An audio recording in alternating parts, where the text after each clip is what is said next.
Just around the corner, a message from the Pleiadian Renegades. Back in the day when things were more or less normal and you knew what to do about going and coming, life began to get boring. You didn't have the kind of complexity you now face. However, you didn't have the opportunities you do now either. Apart from jetting around the globe for lunch and home for dinner, you could get where you wanted to easily enough, given resources and time, or create a persona for yourself at the expense of some illusion or other. Now it's a different story. You hear of limitations, restrictions, and sanctions. You see a new economy coming, one in which the dominant dollar becomes less a piece of paper than the fact of life that keeps getting less and less relevant.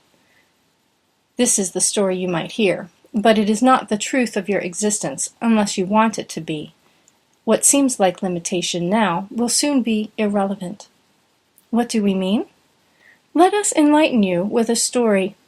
Ours are much more down to earth than the ones currently circulating on your planet.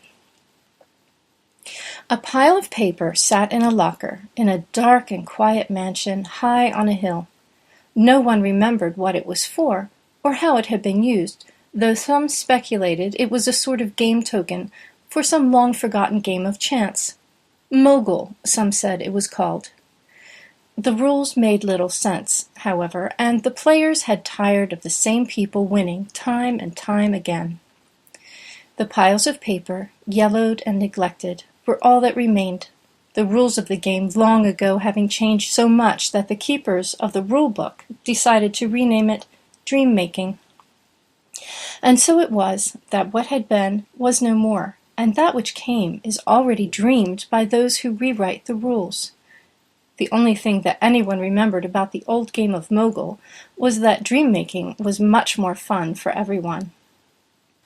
As a story, it is rather short, but keep reading and you'll see how many permutations of reality there are to explore. You don't need a long introduction to have a hand at continuing it. Once you start playing, you'll see. It starts to make sense. You just have to remember that it's a game, and it's supposed to be fun. Everyone wins, and there is no finish line. It just continues. Generally speaking, Mogul is just the opposite. For most of you, it hasn't been much fun seeing the same team win every turn, almost, and brilliance dimmed as a result. Nor have you had any hope of outside help, almost, to avoid a dismal end for yourselves. Naturally, it's a dramatic moment in the game. It's your turn, and you're pausing just a bit longer than usual. You're thinking. The brains are finding a commonality of thought wave patterns, and light is beginning to shine among you.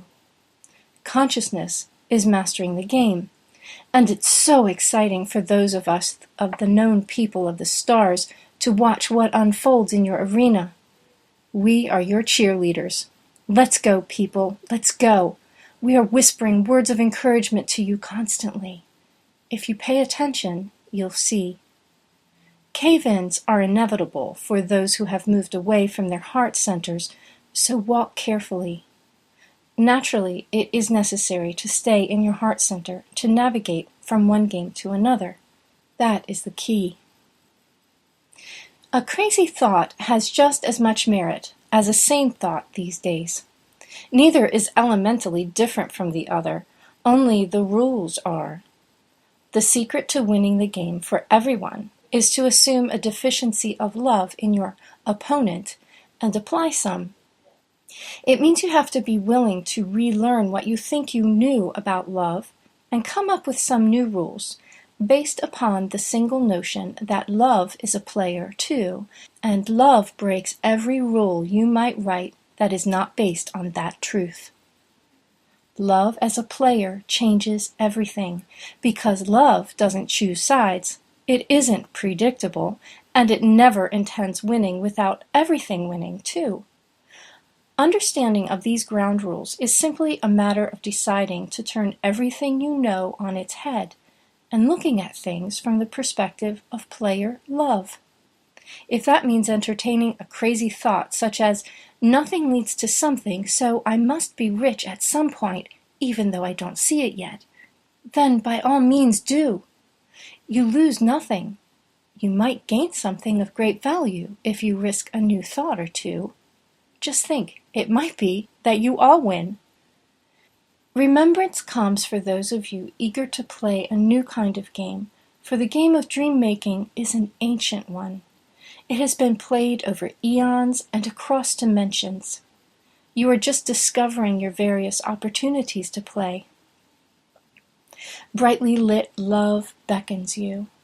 It is not a game of dominance or chance, but of discovery and recognition from an address of bright joy rather than a place of dark fear. It is a game never before played that is the only one your universe knows.